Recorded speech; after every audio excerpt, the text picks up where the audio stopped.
Hello, you are listening to Spirit Talk Show. I'm Doyle, the host. We are reading these AI-generated stories, and we're starting to get into the realm of AI-generated non-fiction. So I think tonight we're going to try an experiment, read some stories mixed with non-fiction to see if AI can do some really good research. Now, if you guys would like to get involved, you can go to spirittalkshow.com, and on the website, you can see here, you can read everything you need about where to hear the show, how to contact us, and all the information you would possibly need to about the show. And I'm in the studio with the immortal, the handsome, the Hispanic Howie. Hey, Doyle. How's it going today? Hey, so thank you for coming back. I keep saying that to you, but I think you're like officially my co-host now. Well, I keep coming back for a reason because I really like it. So right before we came on, we were doing this thing, the tongue twisters. You going to do one? What's the one I did was, what if Rob Lowe robbed Lowe's? How many Lowe's could Rob Lowe rob? Wow, very articulate there. I remember the one. There's one. I don't know if I know it right, but Peter Piper picked a peck of pickled peppers. How about she sells seashells on the seashore? The seashells that she sells are seashells, I'm sure. Wow, you only started once with all those S's. Yeah, that's a lot of S's. Pretty good. And of course, the Irish one that we did as kids, you know, the one. Go, you do it. Tis, tat. No, this. It starts with a D. See, when you the Irish way they pronounce a TH. It starts like a this would be dis. Dis, dat. These, those, and the other things. And the other things. That's what we used to say. That was our tongue twister. So I'm sure you guys listening know that I grew up in Ireland. I was actually born in England and grew up in Ireland, but I am Irish. But Doyle is a Gaelic name, Duvgal, which means dark stranger. Now, I'm sure you can see I look very dark, right? You're the opposite of dark. Yeah, my arms look like a drowning victim you found in a river after a week. You know? So, yes, he's been in the river for a week, obviously. Look at his skin. Okay. So we're going to read some of these. What we're going to do here is we're going to read some theories and see how it's broken up into different parts. Each will take turns reading them. Right? Okay, you got it. Okay. But what have you been up to? I heard your quartet is like exploding. Well, yeah, my particular quartet has gotten 4 new gigs in the past week, which is really nice. Yep. And I'm playing with other quartets, and I'm even doing another candlelight concert in April. Wow, cool. Yeah. Wow, cool. Candlelight is where you go and listen to like pop music and stuff. Yeah, like this particular candlelight concert is going to be a mashup between Coldplay songs and Imagine Dragons. So imagine a string quartet playing Coldplay and Imagine Dragons. It can be fun. We've done Adele, we've done Queen, we've done ABBA, and now it's Coldplay and Imagine Dragons. What's that Coldplay song they always play? Clocks. And Yellow. Oh. And that's Yellow. What's the Clocks one? Oh yes, that one. Is that called Clocks? That's called Clocks, yeah. Yeah, that's one I hear on strings all the time. Yeah. And anyway, so what I got really interested last week about nonfiction and looking up the stuff. You know, we read the story about near-death experiences and quantum theories. Yeah, we touched on that. Life after death, and I was really interested, so I did some research. So we're going to read this, okay? And so let me start reading. The intersection of quantum theory and the concept of life after death is a topic of speculative exploration rather than established scientific consensus. Several hypotheses and thought experiments have been proposed to explore the potential connections between quantum mechanics and consciousness, particularly in the context of survival beyond the physical death. Okay, you can read that. Okay, quantum suicide and immortality. So I heard the term quantum immortality for the first time today, and it's really pretty fascinating. Yeah, it's very interesting. One notable thought experiment is quantum suicide and immortality, which is a variation of Schrodinger's cat experiment from the cat's perspective. Yeah. This thought experiment suggests that in a many worlds interpretation of quantum mechanics, an individual might subjectively experience survival in some branches of the universe, even in scenarios leading to death in others. However, this remains a theoretical construct without empirical evidence. So I thought it was like Schrodinger's cat. You know what it is? That experiment is where there's a cat in the box, but is there a cat in the box? So the cat either both exists and not exists until you look in the box, right? Right. So that's kind of like with this. So, okay, my one is holographic theories of consciousness. Some researchers have proposed holographic models of consciousness, suggesting that consciousness could be a fundamental aspect of the universe, encoded in a holographic field. These theories attempt to explain phenomena such as near-death experiences and altered states of consciousness by positing. Oh, that's such a cool word. I've never seen it. That the brain interacts with the universal holographic field, potentially allowing for aspects of consciousness to persist beyond the physical death. Interesting. Okay. Critiques and scientific perspectives. It's important to note that mainstream science remains skeptical of these ideas due to the lack of empirical evidence.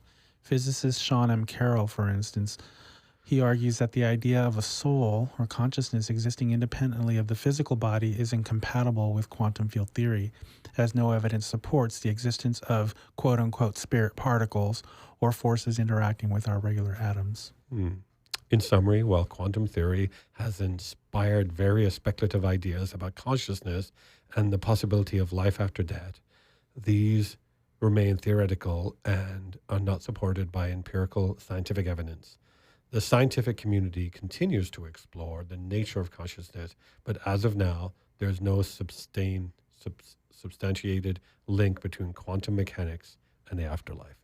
This is a really fascinating topic. Oh, sorry, there's more. Okay. I was going to say it's a really fascinating topic. Do you remember a show called Caprica on Sci-Fi Channel? I remember it, but remind me.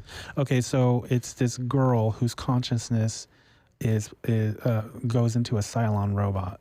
Okay, yeah. And so that's playing with the quantum entanglement and immortality theory that we're talking about right now, where a consciousness can go into another realm or another universe or perhaps another body or perhaps another entity of some sort. And it's just a fascinating thought to think we could survive even after our physical death.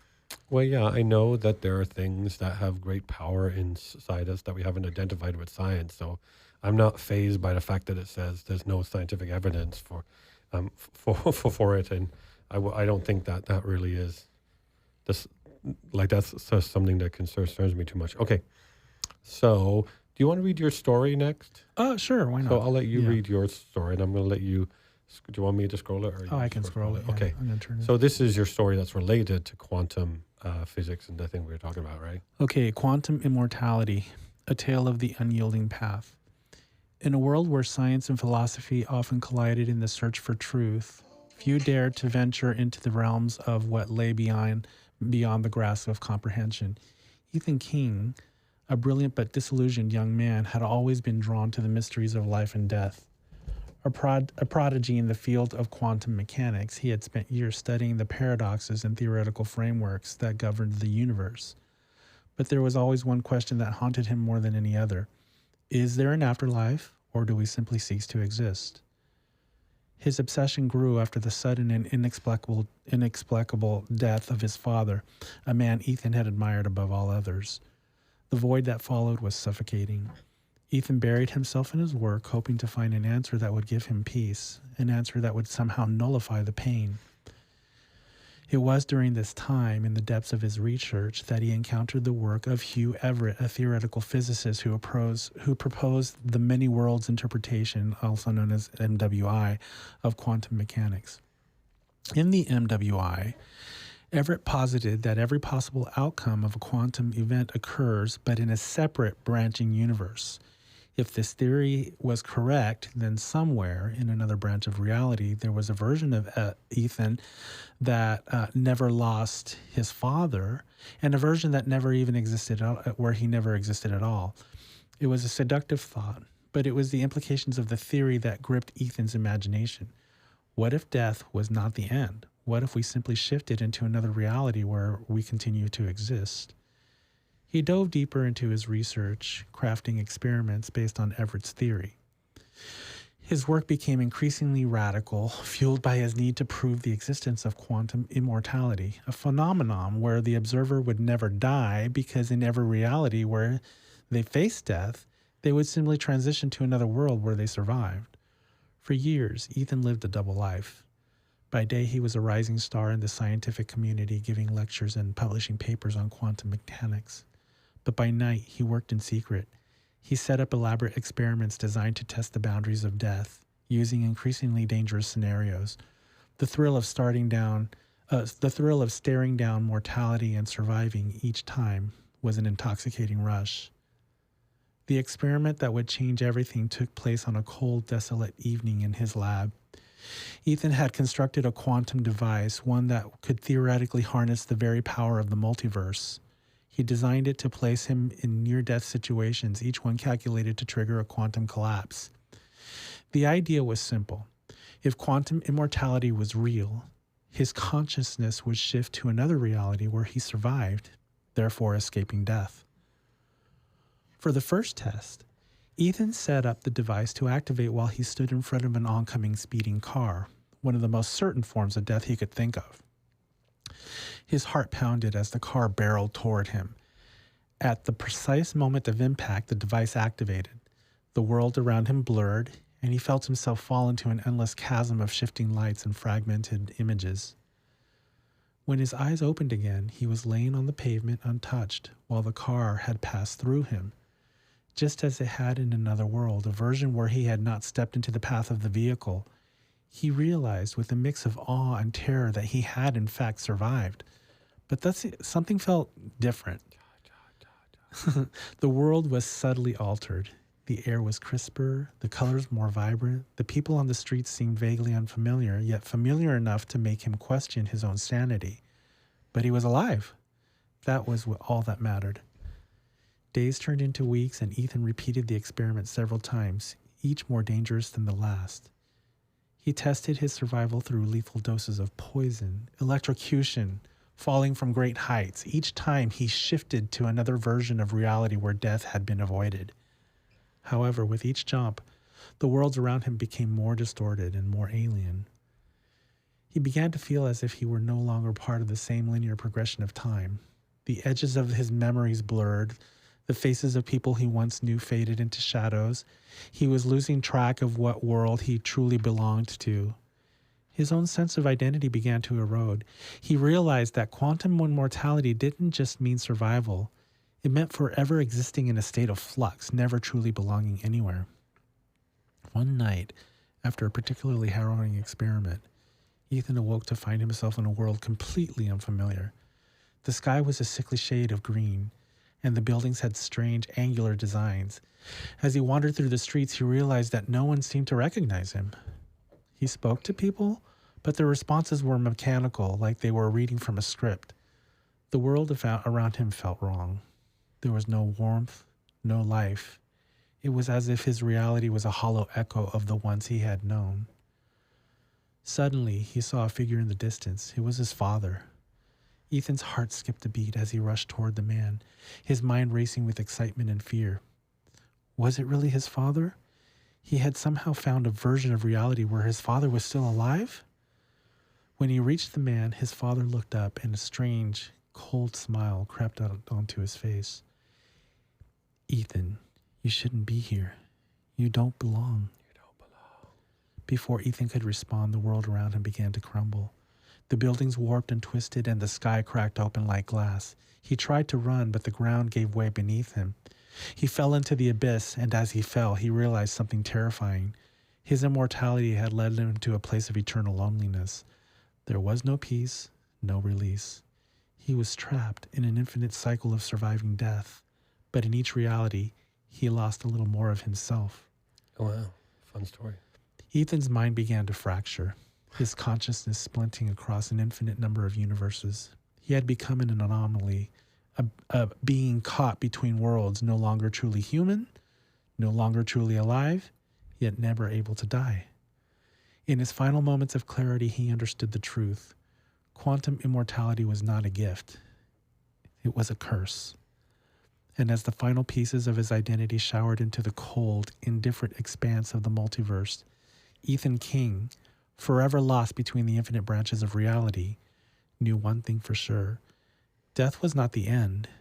It was merely the beginning of an unending, terrifying journey across the impossible vastness of existence. Wow, it got really dark at the end. It sure did. I was really liking the quantum leap feeling of it at the beginning, and I was going to say, like, it says walking down the street, people didn't like recognize him. How often do people recognize you when you walk down the street? Hardly ever. Hardly ever. So, like, why is that unusual? It got really kind of dark at the end. Well, it kind of reminds me of the genie's wish. You know, he got what he wished for. He experienced different universes. He experienced different environments. But in the end, it became dark because he started to unravel. His brain started to unravel. Things were not recognizable. His mind was splintered across many different universes. So it's like, be careful what you wish for. Yeah, it's kind of got a little bit terrifying there at the end. So, okay, so I think I'm going to go. We're going to take turns reading this. I'll do ER. AI did some research for me. I might have to go to the ER after some of this. It's Quantum Consciousness, the Orch-OR theory, Roger Penrose and Stuart Hameroff. The orchestrated objective reduction, or Orch-OR theory, is a hypothesis proposed by physicist Sir Roger Penrose and anesthesiologist Stuart Hameroff. It attempts to explain consciousness as a quantum mechanical process occurring in the brain. The theory suggests that quantum phenomena in microtubules, tiny structures inside the neurons, generate consciousness, potentially allowing aspects of consciousness to persist after death. So, you're Sure. going to read this one. The basics of Orch-OR theory. The theory has two main components. One, quantum computation in microtubules. Microtubules are protein structures inside neurons that play a role in maintaining cell shape and function. Penrose and Hameroff argue that quantum effects inside microtubules allow for quantum computations to occur in the brain, forming the basis of human consciousness. These quantum computations are quote-unquote orchestrated by biological processes, thus the name orchestrated objective reduction, Orch-OR. The other component is objective reduction, OR, a new form of quantum collapse. Roger Penrose suggested that quantum superpositions, when particles exist in multiple states at once, do not last indefinitely, but instead collapse spontaneously due to gravity. This collapse is proposed to create moments of conscious experience, meaning that consciousness results from the continuous collapse of quantum states in the brain. Wow. How this relates to life after death. Hameroff and Penrose suggested that when a person dies, the quantum information stored in the microtubules does not disappear, but instead disperses into the universe. The possibility of quantum reincarnation. If the body is revived during the near-death experience, the quantum information could be re-entered into the microtubules, allowing for a return of consciousness. If the body is permanently dead, the quantum information could exist in the cosmos indefinitely, possibly as part of a universal field of consciousness. Link to near-death experience, NDEs.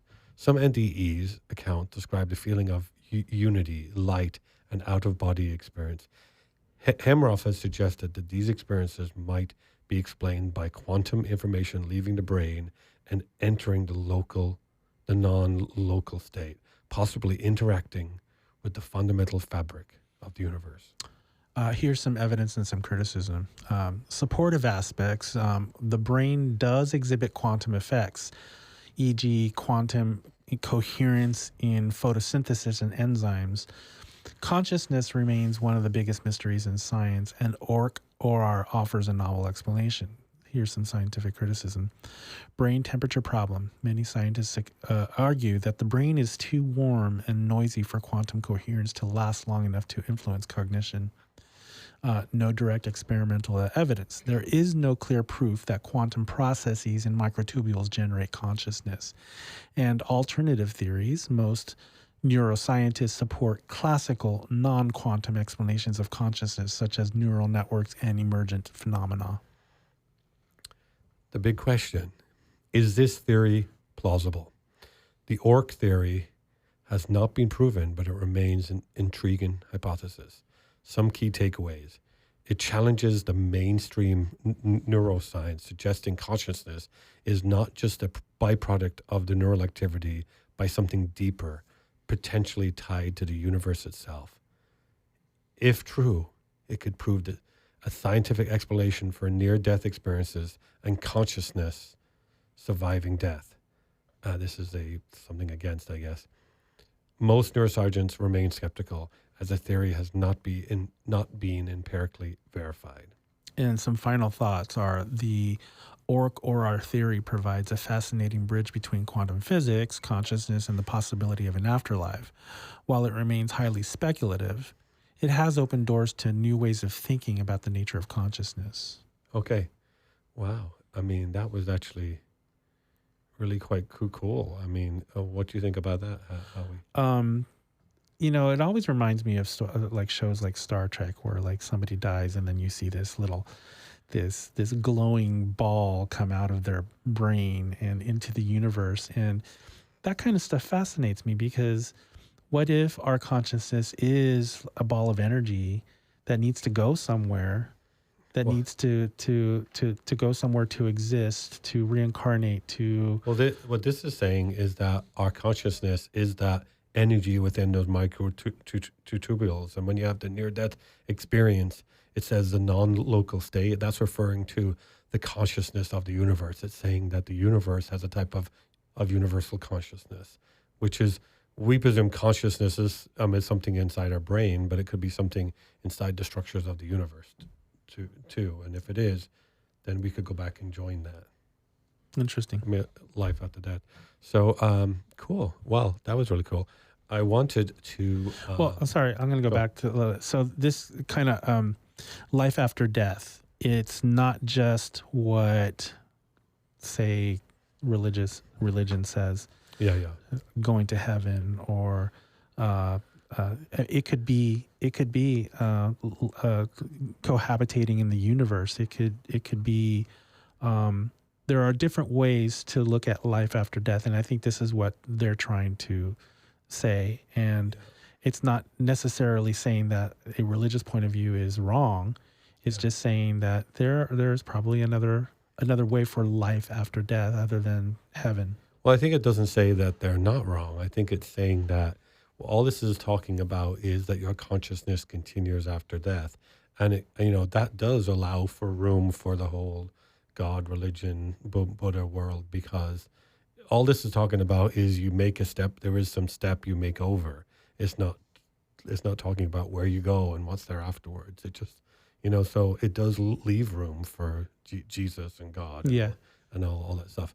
I mean, I think we have to be careful. People talk about science and religion as if they're mutually exclusive, but there's lots of concepts that are shared by them, I mean, religion says that heaven is, pearly gates and in the clouds, and it's this kind of existence after life. But who's to say that this kind of existence, this consciousness in the universe isn't heaven? Does the Bible actually describe heaven as pearly gates? I can't. That's what I was saying. I can't say for sure. I don't remember that explanation of it. I'm not a believer in like regular Judeo-Christian beliefs in our society, but I'm informed about it, and I just don't know if this goes against that explanation. It could be but I think that it leaves room. Like Genesis, I think it's 1 or 2 says that God made the waters, and then He commended it to team with life, right? Or something like that. Obviously, I'm not quoting it, but basically He commanded life to be created in the seas. If you think of the concept of teaming, right? If a water is still and it starts to team, there's not like activity that builds up and builds up and builds up and becomes lots of activity. Right. So that seems to me suggest that God's concept of make it team with life could be evolution. Like the teaming could have taken 10 billion years to evolve into life in the ocean. Absolutely. I don't always subscribe to the idea that all of a sudden they just spontaneously appear. I think that teaming with life could have happened over millennia. Yeah. So you are religious, right? I'm Catholic. Yeah. Catholic. Okay. I was raised Catholic. Raised Catholic. Well, I mean, I was too, but I'm recovering. I'm sorry. My ex-wife used to be so mad when I said that, but does she control me? So she still thought she did for a while, even after we divorced. Okay. But when we come back, Howie, I'd really like to, because we're getting pretty close to the break here. When we come back, I'd really like to explore the concept of the research I did on reincarnation. Specifically, I have a group of real life experiences of people who claim they have lived before, right? I think that'd be really interesting. I'm excited to talk about it. People's interested stories. And so we have a little bit before we go to break here. So give them your website information again and stuff like that. Okay, if you need a string quartet for an event, party, a funeral, quinceañera, whatever, you can go to quartetstrings.com, and that's where you'll find me. And hopefully we can work something out. And go look at his beautifully designed website, very professional. And it's compelling. I mean, some people tell you they just love your website, right? Yes, I've been told that, yes. I'm teasing him because I made his website and then he changed it all. Okay, so, but if you guys would like to get involved, go to spirittalkshow.com and you can see all the information about the show. And please drop us a line if you'd like to come on the show, if you have an idea for a topic we could talk about. But please come after this break and we'll read more stories with Howie.